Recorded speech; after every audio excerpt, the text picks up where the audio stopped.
¿Qué tal amigos? ¿Cómo están? Nos encontramos en otra lectura del segundo tomo de los comentarios psicológicos de Godfrey Uspensky por Maurice Nicoll y nos hemos quedado en la página 45. Seguimos con el enneagrama número 7. Seguiremos hablando del primer choque consciente. Si insisto en este punto, se debe a que todo el trabajo descansa en él. Voy a repetir esto, amigos. Si insisto en este punto, o sea, hablar del primer choque consciente, es porque se debe a que todo el trabajo descansa en él. En cada disertación se habla sobre el choque en el punto 6 del enneagrama, encarándolo desde un diferente lado. Hasta este momento no puse orden alguno en mis disertaciones. La última vez hemos hablado del momento en que se advierte la mecanicidad como de una forma del choque. Damos por supuesto lo que somos.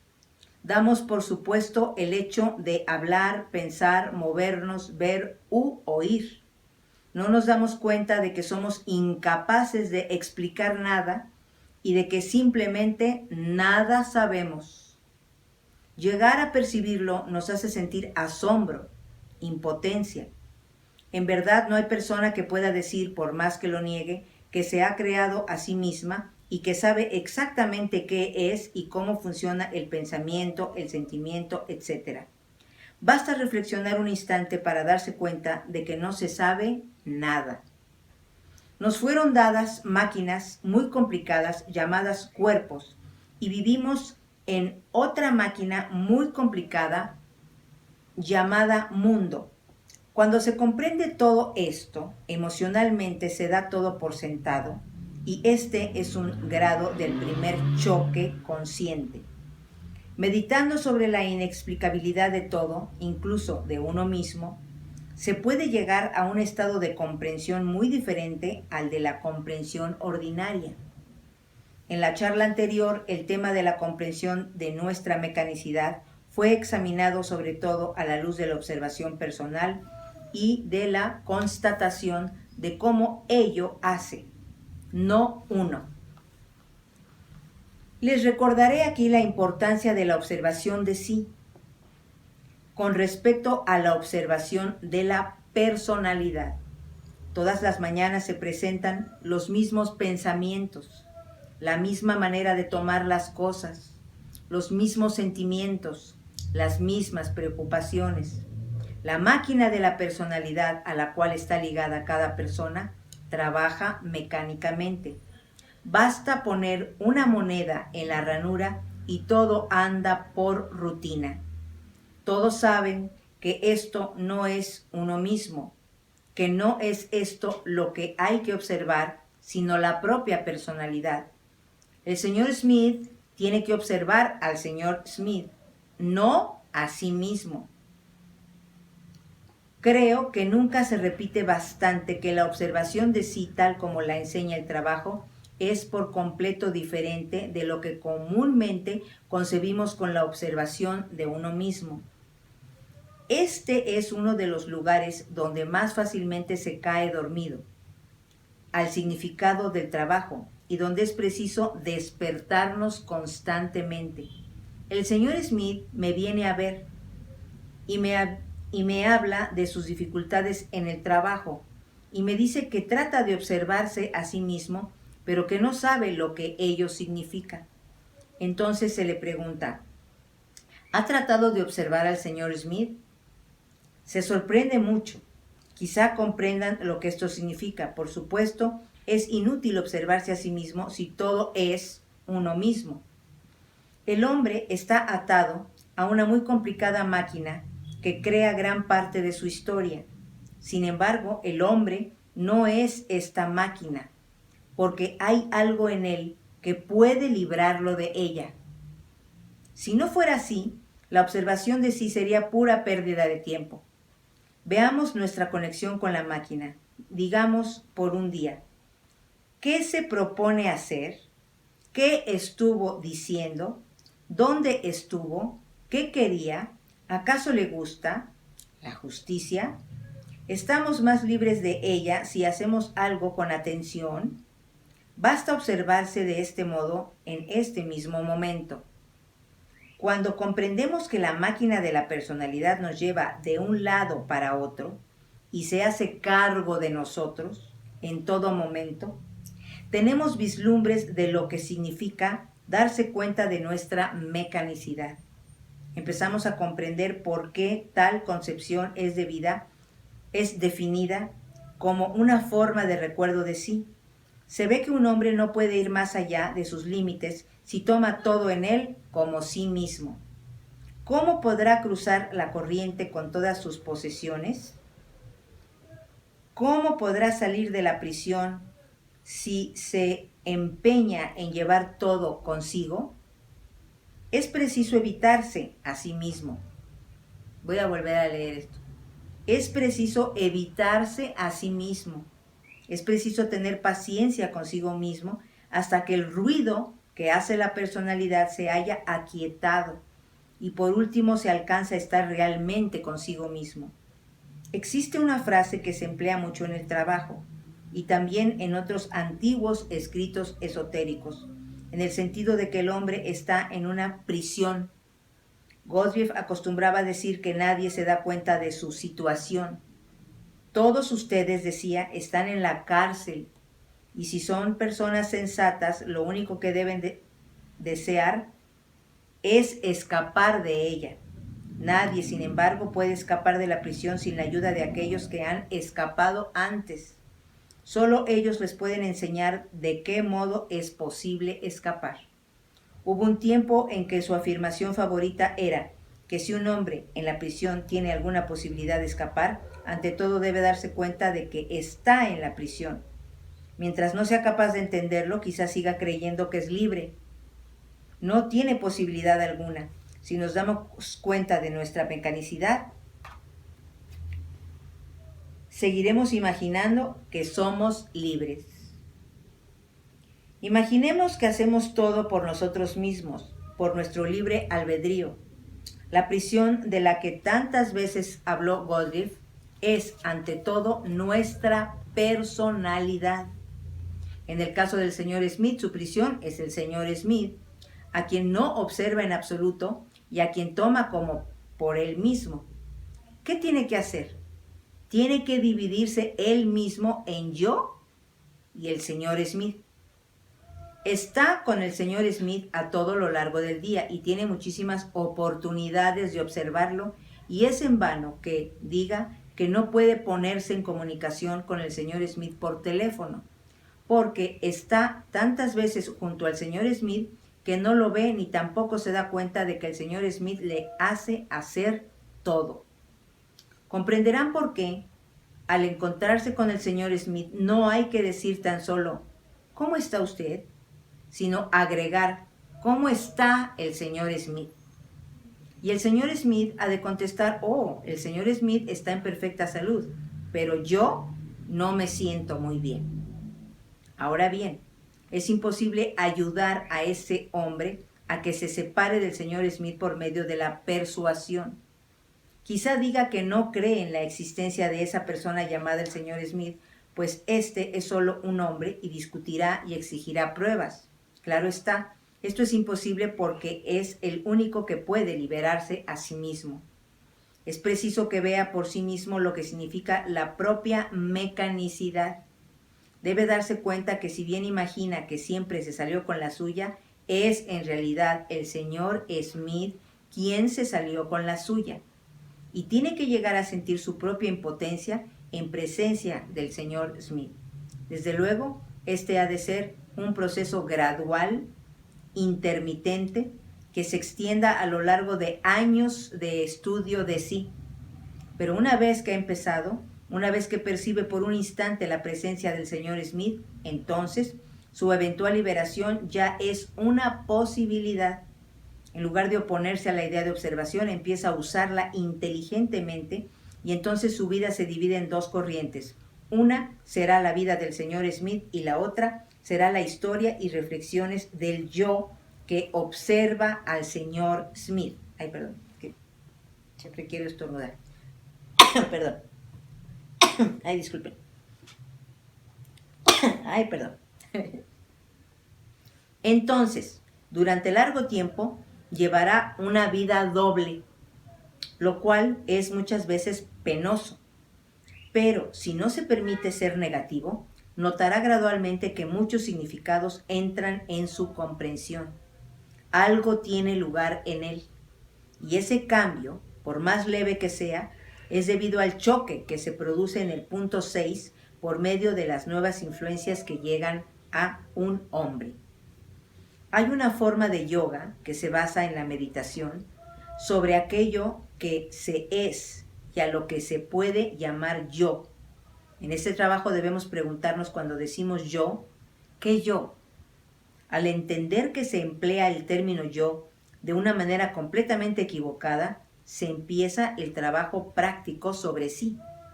Pertenece al choque en el punto 6 porque puede acrecentar la conciencia, acrecienta la propia percepción de sí, procura una relación completamente nueva consigo mismo. Basta decirse a uno mismo en un momento de acción, ¿qué yo? Ahora daré un ejemplo refiriéndome a una persona que ha empezado a darse cuenta de la mecanicidad. Ser mecánico significa reaccionar. Reaccionar ante las cosas como se hace siempre. Voy a volver a repetir esto, amigos. Ser mecánico significa reaccionar. Reaccionar ante las cosas como se hace siempre. Es preciso que reflexionen sobre esta observación personal de lo que significa ser mecánico. Siempre recordaré la amplia y gozosa sensación de libertad que experimenté cuando de pronto en una reunión entendí lo que la frase del trabajo "no se debe reaccionar" significaba para mí y para mi vida. La vida podía ser transformada. Ya no estaba más a la merced de la vida. Había encontrado la manera de tratar a la vida. Ya no necesitaba reaccionar. Nadie ni nada podría herirme ni tocarme si pudiera hallar la suficiente fuerza para no reaccionar. Voy a volver a repetir, amigos. Nada ni nadie podría herirme ni tocarme si pudiera hallar la suficiente fuerza para no reaccionar. La solución de esta dificultad estaba en mí. Tenía el poder, si sabía cómo usarlo, para hacer que la vida no me dañase. La vida no era el amo. Podía vencer las dificultades y las desdichas de la vida siendo pasivo, no reaccionando contra ellas. ¡Qué maravilla, amigos! Aquí termina el comentario. Nos vamos a quedar en la página 48, el eneagrama número 8. Ay, amigos, pues este está maravilloso. El eneagrama y la importancia del primer choque consciente. Yo creo que todo estriba en eso, en poder lograr esta idea que al principio nos parece tan extraña, de dividirse. Y al dividirse, no decirle yo a la personalidad que observamos, sino decirle, por ejemplo, ahí está Aida, ¿no? Es decir, esa personalidad de Aida, que está reaccionando, que está enojándose, o que se está vanagloriando, o que se está poniendo envidiosa, o que se está poniendo negativa, ¿sí? O deprimida, pero no decirle yo, sino salir de ella como si fuéramos una pequeña caricatura de nosotros mismos, pero de nosotros mismos reales, ¿no? Como si saliera nuestra luz, nuestra esencia, a observar qué está haciendo esa marioneta. Yo así más o menos lo entiendo, ¿no? Porque de veras que somos como unas marionetas, como unas caricaturas, reaccionando y reaccionando a todo de una manera habitual, como dicen aquí. Entonces es el primer choque consciente, ¿no? Cuando tú observas esa cosa a la que tú estás llamando yo, y que contrariamente a ti, al real, al real que tú eres, pues es una personalidad, ¿no? Que así ha sido formada, ¿no? Que no tiene otra forma de reaccionar más que la que le enseñaron. Pero aquí te estás observando, tú, el real. Entonces aquí están diciendo al final del capítulo algo maravilloso, ¿no? Si pudiéramos observar que ya nosotros al separarnos tenemos la capacidad de poder influir en esas reacciones mecánicas, y al poder influir y cambiarlas y destrozar esa manera habitual que tenemos de reaccionar toda la vida a las circunstancias, a las personas, entonces sí es verdad, amigos, encontraríamos una fórmula que no tiene precio para que la vida no nos dañe, para que la vida no nos maneje como marionetas, para que la vida, las circunstancias de la vida y las personas que forman parte de la vida no nos hieran, no nos destrocen, no nos hagan sentirnos que ya no tenemos salida, que ya no tenemos valor, que nos están dañando, porque ya no van a dañar a nadie, porque esa personalidad la vamos a entender que es prefabricada, que es construida. Entonces, que esa Aida artista, por decirle en mi caso, ¿no? Que se va a parar en un escenario que la van a criticar o que la van a destrozar por una película que hizo, lo que sea. ¿Qué importa? ¿Qué va a importar, amigos? Si esa personalidad es algo que yo tengo que hacer, que tengo que construir y que tengo que reaccionar y que tengo que aprenderme un libreto, porque es una forma de ganarme la vida y de enfrentar la vida desde su punto de vista, digamos, convencional. Pero desde el punto de vista real, desde el punto de vista de esencia, desde el punto de vista de buscadora de una mejor realidad interna, ahí va a estar mi yo real, o por lo menos lo voy a tratar de escarbar, lo voy a tratar de buscar. Entonces, en el momento en que una cosa habitual de la vida me pegue, quizás, y si Dios quiere, voy a tener la capacidad de reírme de eso, de decir, bueno, pues está bien, no era para mí, yo no puedo hacer nada, sacar todas estas ideas del trabajo que son reales.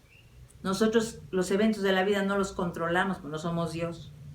Entonces, si me quitan ese trabajo, si ese amor que yo tanto quería no se realizó, o si lo que yo tanto deseaba pues no se llegó a concretar, bueno, pues ya ni modo, son deseos de la personalidad creada. Pero yo puedo vivir sin eso. Mientras yo tenga mi paz, y mientras yo tenga mi armonía interna, y mientras yo tenga mi felicidad, por eso lo dicen aquí en este último capítulo, ya no reacciono. Ya no reacciono como habitualmente lo venía haciendo, pero es un trabajo de años. Pero si ya comenzamos con esto, qué maravilla, amigos, qué maravilla. Porque todas nuestras reacciones ante todo lo que nos ponga la vida van a ser completamente diferentes. Van a ser más pacificadoras, van a ser más autoincluyentes, van a ser más... No importa. Pues no importa, porque ya te vas a dar cuenta que lo que antes te habían enseñado de que tú eres el hacedor de tu propio destino, eso no es cierto. Eso no es cierto. Imagínate, nada más seríamos Dios. La vida nos lleva, Dios ya tiene nuestro mapa. Entonces, si confiamos en esa gran fuerza, si confiamos que día con día lo que nos pasa es lo más hermoso que nos puede pasar, aunque nos esté pasando algo contrario a nuestras ilusiones o a nuestras expectativas, es lo que teníamos que vivir. Si lo tomamos así, aprendemos. Y si aprendemos, crecemos. Y si crecemos interiormente, todo esto es hablando desde un punto de vista interior, es lo más hermoso que nos puede pasar. Porque entonces vamos a apuntar, como dicen aquí en otros capítulos, hacia influencias más altas, hacia ayudas más altas, más sublimes. Vamos a tener más rápidamente un perdón, vamos a tener más rápidamente una comprensión, vamos a tener más rápidamente otra actitud para con la otra persona, otra actitud para con la situación y otra actitud para con nosotros mismos. Porque vamos a saber que todas esas poses y todos esos engreimientos y todas esas cosas solamente nos hacen sufrir. o nos hacen ser una persona vana, espantosa, engreída, etcétera, etcétera. Todo lo que conlleve una negatividad, que es de la que se está tratando aquí, de destruirla. De destruirla porque no nos hace ningún bien y de llegar a nuestra verdadera esencia. Por eso esa separación es uno de los primeros choques conscientes, porque vamos a decir, híjole, ¿no? Pero ¿cómo esta Aida, que no soy yo real, esta Aida está hablando así y manoteando así y diciendo así? Pero cuando tú ya lo observas, entonces ahí viene el trabajo. Entonces, en un momento dado, que tu personalidad esa que te controla, porque dice aquí, siempre nos llevan a hacer, esas personalidades nos llevan a hacer, y así reaccionamos y así somos, porque es una cadena de cosas, ya instintivamente, mecánicamente lo hacemos. Entonces, mientras más vayamos frenando esa mecanicidad y más auténticos vayamos siendo, y más vayamos trabajando en esa esencia, que es la verdad que tenemos nosotros dentro, pero que la tenemos que buscar, esa bondad para con nosotros mismos y ese amor para con los demás, pero verdadero, o sea, amor en el sentido de comprenderlo, de comprender lo que está pasando. Entonces, se nos abre otro mundo, amigos, se nos abre otro mundo, se nos abre otro universo y nos cuesta día con día, paso a paso, reacción con reacción, al observarlo. Es que es fantástico, amigos, verdaderamente. Es verdaderamente interesante, porque somos, como repito, nuestro propio laboratorio de prueba y error, constantemente. Entonces, si podemos tener la capacidad de observarlo, decimos, híjole, ahí vas otra vez. A veces lo logramos digerir, como dicen aquí en otros capítulos, hacer la digestión de esas emociones diferente, de una manera nueva, para que tengamos lo mejor de nosotros mismos. Cuando lo podemos lograr, es maravilloso, porque de a poquito, para allá vamos, amigos.